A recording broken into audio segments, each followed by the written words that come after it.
Delegate Pulliam, Nathan-Pulliam, that this is a foregone conclusion. Although there's another name on the ballot, you are going to be elected the next senator from this district.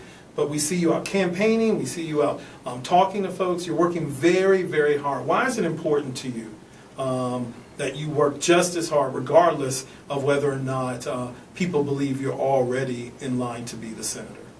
That is because the senator who has decided that she would retire at the end of her term, name happens to be still on the ballot. It was too late when the decision was made for her name to be removed. So because her name is on the ballot and because everybody don't read the paper and everybody don't really stay on top of what is happening politically, I have to make sure that we continue to work as hard as possible and get the word out and cover all the polls and all the bases that is necessary so that I can definitely have a good win. And you know, there's one more reason too. We know that when you go to Annapolis, right, you're respected by the numbers you bring to Annapolis. We want to make sure that when Shirley goes to Annapolis, that the numbers that go along with her says to them that she is a senator who is supported by her community and her district. And we want those numbers to represent that.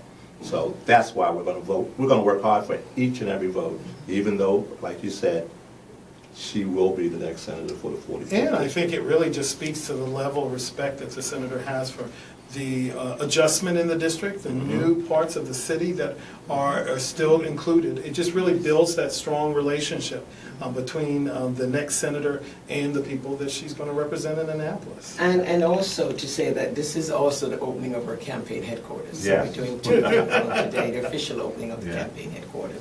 And although the headquarters is located here in Catonsville, I want the others in Baltimore City to realize that I will be the senator for all, for Baltimore City and Baltimore County, and that I'm not new to working across the lines. When I was first elected, I had 80% of the county and 20% of the city, and at that time I lived in the 20% of the city.